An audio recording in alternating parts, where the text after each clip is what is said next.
Hello everyone, welcome back to my channel. आज की class में हम करेंगे क्लास 11 स्नैपशॉट्स बुक का chapter number 1 that is the summer of beautiful white horse. Okay, तो चलिए फटाफट से स्टार्ट करते हैं। पता चल रहा है यहाँ पर हमें एक ब्यूटीफुल वाइट हॉर्स की बात होने वाली है, तो चलिए देखते हैं क्या है स्टोरी में। मैं समरी यहाँ आपके लिए लगा दूंगी, आप जूम करके उसको देख लीजिएगा। तो यहाँ पर होता क्या है, ये स्टोरी एक्चुअली दो लड़कों के बारे में है जो किसको बिलोंग करते हैं, जो अर्मेनियन है। जो लोग अर्मेनिया रहते हैं उन्हें अर्मेनियन बोला गया। ओके, एंड गारोगहेलेनियन फैमिली से बिलोंग करते हैं। ये जो गारोगहेलेनियन है ये ट्राइब का फिक्शनल नेम है, ठीक है, ये रियलिटी में एग्जिस्ट नहीं करता। ठीक है, तो ट्राइब क्या होता है, जो ट्राइबल लोग आपने सुना भी होगा जिनका सेम कस्टम्स होते हैं, सेम तरीके की लैंग्वेज होती है, सेम तरीके के रीति रिवाज होते हैं। ओके, तो ये दो जो हैं लड़के, ये अर्मेनियन गारोगहेलेनियन फैमिली से बिलोंग करते हैं और इनकी जो फैमिली है, ये जो ट्राइब है, ये फेमस है उसकी ऑनेस्टी के लिए, ओके, एंड ट्रस्ट के लिए। ओके, अब होता क्या है, दो लड़के हैं यहाँ पे। एक है अरम जो कि इस चैप्टर का नरेटर भी है, ठीक है, जो आए जहां लिखा है तो वो अरम ही है, एंड वो 9 इयर्स ओल्ड है। दूसरा है मुराद जो अरम का क्या है, कजन है। ओके, एंड वो 13 इयर्स ओल्ड है। अब जो मुराद है उसको पूरी फैमिली के जो लोग हैं एक्सेप्ट अरम, अरम को छोड़ के सब लोग उसको क्या मानते हैं, क्रेजी। क्रेजी मतलब समझते हो ना, जो एक अलग ही पागलपन होता है किसी में। ओके, अब इसका क्या रीजन है, तो इसका रीजन साफ से अब यही है, because he was considered to be the natural descendant of the crazy streak in the tribe his uncle खुसरोव। ठीक है, अब यहाँ पर रोल आया अंकल खुसरोव का जो कि एक नया करेक्टर है। ठीक है, तो ये माना जाता है कि जो मुराद है उसके अंदर एक जो होता है ना, पूरे कबीले में एक पर्सन के अंदर एक अलग ही पागलपन होता है, तो वो पागलपन कहीं ना कहीं अंकल खुसरोव के अंदर है और वो मुराद के अंदर आ गया है। ओके, तो मुराद को उन्हीं का वंशज माना जाता है। ओके, जबकि वो उनका वंशज नहीं है, उसके फादर कोई और हैं। तो उसके फादर कौन है, he was unlike his father Zorab. ठीक है, उसके फादर कौन है, जोरव, अ प्रैक्टिकल मैन। ठीक है, वो काफी प्रैक्टिकल मैन है, उनमें ऐसा पागलपन देखने को नहीं मिलता। तो आपकी एनसीईआरटी में ये भी लाइन लिखी है कि जो एक फादर है वो अपने बेटे के फ्लैश का पिता हो सकता है, कहने का मतलब उसकी जो बॉडी है उसके वो पिता हो सकता है, लेकिन उसके जो अंदर जो क्वालिटीज आएंगी वो उसका पिता नहीं हो सकता। क्यों, क्योंकि वो ट्राइब में कहीं से भी उठकर किसी के भी अंदर क्वालिटीज वैसी जा सकती हैं। ओके, उसकी स्पिरिट का फादर नहीं हो सकता। अब यहाँ पर uncle Khosrove was an enormous man with a powerful head of black hair. अब अंकल खुसरोव को यहाँ एक्सप्लेन किया है कि अंकल खुसरोव जो है वो एक एनॉर्मस मतलब बहुत ऊंचे लंबे, ठीक है, एनॉर्मस बड़े से इंसान हैं, पावरफुल हेड है उनका, ब्लैक हेयर है, and the largest moustache in the San Joaquin Valley. ठीक है, तो जहां वो रहते हैं सैन जैक्यून वैली में वो जाने जाते हैं उनकी बड़ी सी मूछों के लिए। Okay, he was a man so furious in temper. ठीक है, वो इतना गुस्सा रहते हैं हर वक्त, फ्यूरियस का मतलब गुस्सा होता है। ओके, सो इरिटेबल, ठीक है, इतना इरिटेट कर देते हैं वो दूसरे इंसान को अपनी बातों से। सो इम्पेशेंट, उनके अंदर बिल्कुल भी सब्र नहीं है। That he stopped anyone from talking by roaring, it is no harm, pay no attention to it. कि वो किसी की भी बात को शॉर्टकट कर देते हैं, ठीक है, कट शॉर्ट कर देते हैं, कहने का मतलब किसी की बात को सुनते नहीं है, बीच में उसको रोक देंगे और क्या बोलेंगे कि देयर इज नो हार्म। ये उनका एक पेट डायलॉग है, आगे भी आपको मैं बताऊंगी कि देयर इज नो हार्म, इसमें कोई हार्म नहीं है, कोई नुकसान नहीं है। ठीक है, पे नो अटेंशन टू इट, इसकी तरफ कोई ध्यान मत दो। ठीक है, ये उनका पेट डायलॉग है। He said this even to his son Arak. ठीक है, तो उन्होंने यही डायलॉग अपने बेटे अरक को भी कहे। कब, who came running to tell him that their house was on fire. जो उनके पास भागते हुए आया उनको बताने के लिए कि उनके घर में आग लग गई है, लेकिन उन्होंने आगे से यही बोला कि there is no harm, pay no attention to it. ठीक है, जबकि ये कितना गंभीर मामला है। ठीक है, राइट। अब मुराद जो है उसको क्रेजी इसलिए भी माना जाता है क्योंकि वो कुछ ऐसा करता है जो उसके ट्राइब के लोग जो हैं बिल्कुल अप्रूव नहीं करेंगे करने के लिए। अब वो ऐसा क्या करता है, तो ये आप आंसर में लिखकर आ सकते हैं ये पॉइंट भी। अब होता क्या है, यहाँ आप देख लेंगे पिक्चर में, अरम और मुराद जो हैं they were extremely fond of riding. ठीक है, इनको राइडिंग का बहुत शौक है, but they were very poor, लेकिन वो बहुत गरीब थे। Their whole tribe was poverty stricken, जिस कबीले से ट्राइब से वो बिलोंग करते थे वो पूरा ही जो ट्राइब था वो पॉवर्टी स्ट्रिकन था, कहने का मतलब बहुत बुरे दिन चल रहे थे उन ट्राइब के। देवर प्राउड ऑन देयर रेस। ठीक है, वो अपनी रेस पर मतलब वही अपनी जाति पर उनको बहुत काफी प्राउड था। क्यों प्राउड था, क्योंकि देवर ऑनेस्ट एंड ट्रस्टवर्दी, क्योंकि हर कोई उनको क्या मानता था, ऑनेस्ट, ईमानदार एंड ट्रस्टवर्दी, जिसके ऊपर बहुत आसानी से यकीन कर लिया जाए, कहने का मतलब वो कभी झूठ नहीं बोलते। Okay, they believed in right and wrong, वो सही और गलत में विश्वास रखते हैं, एंड दे नेवर लाई और स्टील, वो कभी झूठ नहीं बोलते और कभी चोरी नहीं करते हैं। ओके, अब होता क्या है स्टोरी में कि एक दिन जो मुराद है, जो अरम का कजन है, जो कि 13 साल का बच्चा है, वो अरम के घर सुबह सुबह आता है। एक ब्यूटीफुल व्हाइट हॉर्स के ऊपर वो बैठा हुआ था, ठीक है। It was around 4 AM in the morning, और वो अरम को इनवाइट करता है to have a ride on the horse, ठीक है, कि चलो आओ घोड़े पर राइड लेते हैं, क्योंकि उसको पता है अरम भी बहुत शौकीन है किसका, राइडिंग का। ओके, अब Aram knows that the horse is stolen but can not resist the chance to ride. अब अरम को मालूम है कि ये घोड़ा जो है ये मुराद का तो नहीं है, ठीक है, क्योंकि अभी अभी हमने जाना कि उनका कबीला जो था वो बहुत पॉवर्टी स्ट्रिकन था। ओके, तो इसके पास घोड़ा कहाँ से ही आएगा। ओके, लेकिन वो अपनी फिर भी जो अपनी इच्छा थी राइड करने की, उसको रोक नहीं पाता। अब वो उसकी चोरी को कुछ कहकर जस्टिफाई करता है। तो यही मैंने यहाँ क्वेश्चन लिखा है कि how did little Aram define stealing when he had to decide whether or not to ride the horse. कि अरम जो है वो स्टीलिंग को, जो मुराद ने चोरी करी है, उसको किस तरीके से डिफाइन करता है जब उसको डिसाइड करना होता है कि क्या वो घोड़े पर राइड के लिए जाए या ना जाए। ओके, तो अब लिटिल अरम जो है वो भी बड़ा लॉन्गिंग थी, उसको लॉन्गिंग मतलब उसके अंदर भी काफी डिजायर थी, इच्छा थी घोड़े पर राइड लेने की। ओके, तो अब वो क्या करता है, he defined that stealing a horse for a ride was not like stealing money. कि एक घोड़े को राइड के लिए चुराना ये उस तरीके की चोरी नहीं है जैसे कि पैसों को चुराना।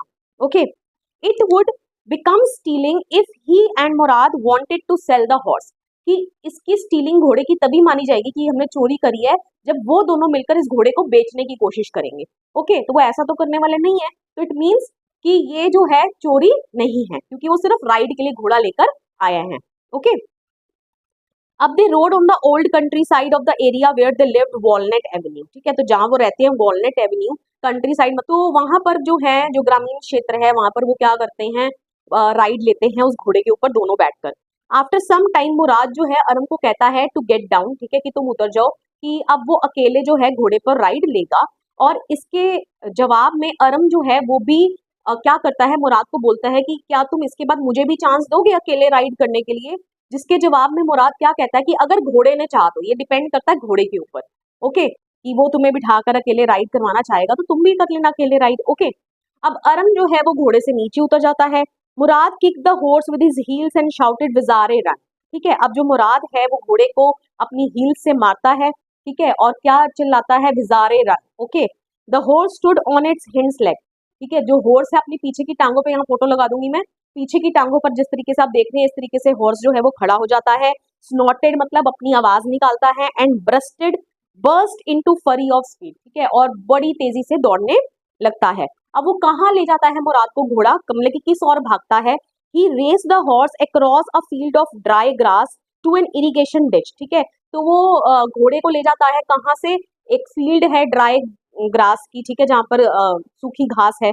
ओके, और वहां पर क्या है, एक इरिगेशन डिच भी है, ऐसा डिच मतलब खड्डा जिसके अंदर से इरिगेशन फसलों को पानी दिया जाता है, ठीक है।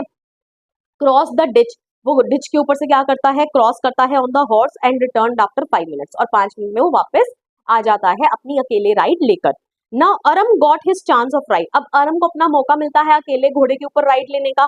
Okay, the horse took him to the vineyard, लेकिन अब जो घोड़ा है उसको जहां वो मुराद को ले गया था across the field which was dry, which was covered with dry grass, ठीक है, वो वहां नहीं ले जाता उसको, वो उसको कहाँ ले जाता है, टू द वाइन यार्ड, ठीक है, वो उसको वाइन यार्ड ले जाता है। वाइन यार्ड मतलब वाइन, अंगूरों के बाग में।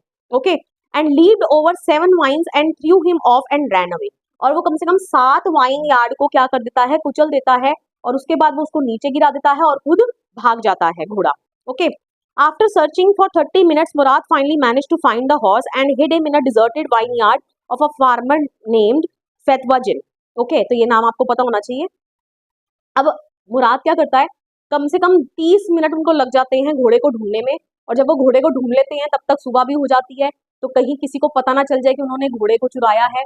तो उससे पहले वो उसको क्या करते हैं, एक डिजर्टेड डेजर्टेड मतलब बिल्कुल सुनसान वाइन यार्ड में छोड़ आते हैं, जो एक फार्मर का होता है जिसका नाम है फेतवाजियन। Okay, that had some oats and dry एल्फल्फा in the bond, ठीक है, बांड मतलब वही ऐसा एरिया जहां पर जानवरों को रखा जाता है या घास फूस को रखा जाता है। तो वहां पर उस वाइन यार्ड में, डिजर्टेड वाइन यार्ड में कुछ ओट्स भी रखे थे, और एल्फाल्फा भी रखा हुआ था, ठीक है, और एल्फाल्फा क्या है, मैं यहाँ लगा दूंगी फोटो, ठीक है, तो इस तरीके के प्लांट भी होते हैं, घोड़े वगैरह खा सकते हैं। ओके, अब नेक्स्ट क्या हुआ कि one day John Byro the owner of the horse visits Aram's house and speaks about the loss of his horse. अब एक दिन जो जॉन बायरो है, अब ये घोड़ा था किसका ये आपको पता होना चाहिए, वो अब यहाँ आपको पता चल रहा है कि जॉन बायरो जिसका ये घोड़ा था वो अरम के घर आता है, ठीक है, उसके अंकल से बात करने के लिए। कौन अंकल? खुसरो। ओके, और अपने जो लॉस ऑफ हॉर्स है उसके बारे में डिस्कशन करता है। अब मीनवाइल जो अंकल खुसरोव हैं, आपको पता है वो कितने इरिटेबल हैं, ठीक है, कितने वो दूसरों को इरिटेट कर देते हैं बहुत इजीली, कितने इम्पेशेंट है, दूसरों की बात बिल्कुल भी नहीं सुनते हैं। तो यहाँ पर जो जॉन बायरो है वो उनको बोलते हैं कि मैंने अपना घोड़ा खो दिया, तो वो आगे से यही बोल देते हैं कि there is no harm, pay no tension to it. ये तो उनका पेट डायलॉग है, ठीक है। तो यहाँ पर वो क्या बोलते हैं आगे से कि हमने तो अपना होमलैंड खो दिया, अपनी जमीन ही खो दी है, तुम घोड़े को खोने की बात कर रहे हो, ठीक है। तो वो कहते हैं कि मेरे सर्री का क्या होगा, सर्री भी मैं यहाँ लगा दूंगी, ठीक है। ये ऐसा कैरेज है जो घोड़ा जो है उसको खींच कर ले जाता है, तो अब इस सरी का क्या होगा, क्योंकि घोड़े के बिना तो इसका कोई काम ही नहीं है। ओके, तो वो क्या बोलते हैं कि मैं क्यों इसकी तरफ ध्यान दे रहे हो, रहने दो, there is no harm, pay no attention to it. तो वो कह रहे हैं कि मैं इतनी दूर तुमसे बात करने के लिए आया हूँ, ओके। मेरी तो कहते हैं तुम्हारे पास टांगे तो हैं, तो कहते हैं मेरी लेग पेन कर रही है।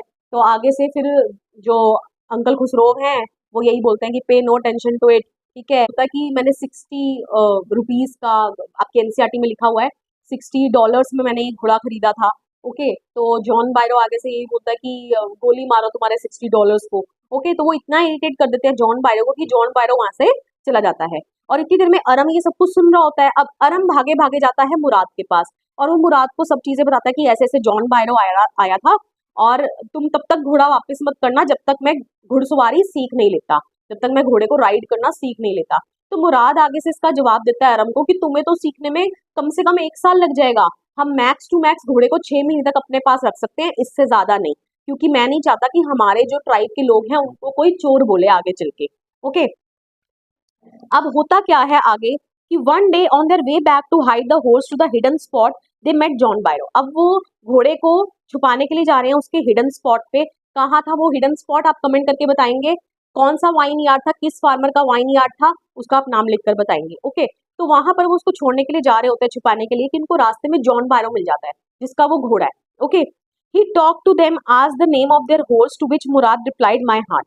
तो अब जो जॉन बायरो है वो उनसे बात करने लगता है और उनसे उनके घोड़े का नाम पूछता है, और बड़ी ढंग से जो हॉर्स है उसको एग्जामिन करता है। ओके, उसके दांत वगैरह देखता है। तो मुराद ये बोलता है कि हमारा घोड़ा है और इसका नाम है my heart.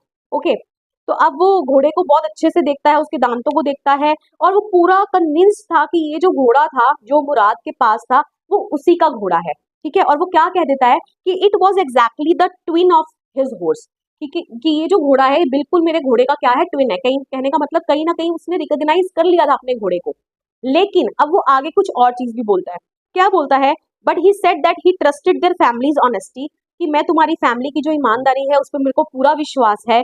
So he was not willing to create a fuss and did not have any intention to call them thieves, ठीक है। तो वो यहाँ कोई बखेड़ा नहीं खड़ा करना चाहता उनको चोर कहकर, और बिल्कुल नहीं चाहता कि वो उनको चोर कहे, ठीक है। क्यों? क्योंकि उनकी फैमिली जो है उनकी ऑनेस्टी के कारण लंबे समय से जानी जाती है। Okay, this left a long lasting impact on the children and they return the horse, ठीक है। तो इस बात का उन दोनों बच्चों के ऊपर बहुत गहरा असर पड़ा, और वो डिसाइड कर लेते हैं कि वो घोड़े को वापस कर देंगे। ओके, तो जिस दिन वो घोड़े को वापस कर रख कर आते हैं जॉन बायरो के वाइन यार्ड में, तो सेम आफ्टरनून जॉन बायरो जो है वो अपनी सर्री पर बैठकर अरम के घर आता है, ठीक है। और वो अरम की मदर को क्या बताता है, क्या दिखाने के लिए आता है, to show the horse that had been stolen and return. उनको दिखाने के लिए आता है कि देखो यही मेरा घोड़ा था जिसको चुरा लिया गया था और आज उसको वापस कर दिया गया है। Okay, he showed that the horse was stronger than ever and better tempered. और वो कुछ तारीफ भी करता है। वो क्या बोलता है कि पहले से मेरा घोड़ा जो है वो काफी स्ट्रांग हो गया है, एंड बेटर टेम्पर्ड, मतलब कहने का पहले उसका बिहेवियर जो था वो काफी गुस्से वाला होगा, ठीक है, काफी बहुत जल्दी गुस्से में आ जाता होगा, लेकिन अब वो क्या है, बेटर टेम्पर्ड, मतलब कि कहीं ना कहीं उसके बिहेवियर में भी क्या आया है, इम्प्रूवमेंट आया है। ओके, तो यहाँ हो जाता है आपका चैप्टर एंड। ओके, तो अब यहाँ पर एक क्वेश्चन मैंने आपके लिए जो लिखा है जो इम्पोर्टेंट है कि what was Mourad's way with horses, ठीक है, कि मुराद जो है उसका क्या तरीका था हॉर्सेस के साथ डील करने का। कि हमने देखा कि जब अरम जो है राइड लेता है तो घोड़ा उसको नीचे गिराकर चला जाता है। आगे। लेकिन मुराद जब राइड लेता है तो उसके साथ ऐसा कुछ नहीं होता, और वो बार बार अरम को भी यही बोलता है कि I have my way with horses, ठीक है। और not only with horses, with all the other animals, ठीक है। हमने देखा चैप्टर में कि जो डॉग्स थे, जब वो जॉन बायरो की वाइन यार्ड में घोड़े को छोड़ने के लिए जा रहा था, तो डॉग्स उनको फॉलो कर रहे थे, लेकिन कोई भी डॉग उसके ऊपर भौंकता नहीं है। ओके, तो वो अभी भी अरम को यही बोलता है कि I have my way with dogs, ठीक है। तो उसका क्या तरीका है ये? ओके, तो आप इसके आंसर में क्या लिख कर आओगे? तो Mourad's way with horses was characterised by a deep understanding and connection with animals, ठीक है। तो हम यही कह सकते हैं कि मुराद की जो है डीप अंडरस्टैंडिंग है और कनेक्शन है, किसके साथ? एनिमल्स के साथ। Allowing him to tame and ride them with ease and confidence, जिसके कारण वो उनको क्या कर पा रहा है? पाल पा रहा है, ठीक है, विद ईज, और उनके ऊपर राइड ले पा रहा है बड़ी ही आसानी से, ईज एंड कॉन्फिडेंस के साथ, ठीक है। Even animals understand the language of love, ठीक है। एनिमल्स भी जो प्यार की भाषा है वो जानते हैं। The way Murad bids goodbye to the horse, क्योंकि जब वो हॉर्स को छोड़कर आ रहा था जॉन बायरो के पास, तो वो किस तरीके से उसको गुड बाय करता है वो यहाँ पर बताया गया है। By putting his arms around his neck, ठीक है, उसके नेक के अराउंड अपनी बाहों को डालकर, ठीक है। Pressing his nose into the horse's nose and patting him, ठीक है, अपनी नाक को हॉर्स की नाक के साथ रगड़कर और उसको पैट कर, ठीक है। तो it was his way of showing love towards animals. Okay, he possessed a natural ability to calm horses, ठीक है। तो कहेंगे कि कहीं ना कहीं उसके अंदर एक नेचुरल एबिलिटी थी हॉर्सेस को काम शांत रखने की, and make them responsive to his commands, ठीक है। और कि वो अपनी कमांड्स की, जो घोड़े हैं या जो दूसरे एनिमल्स हैं, वो उसकी कमांड्स को क्या करते थे? फॉलो करते थे। तो उसके अंदर ये नेचुरल एबिलिटी थी।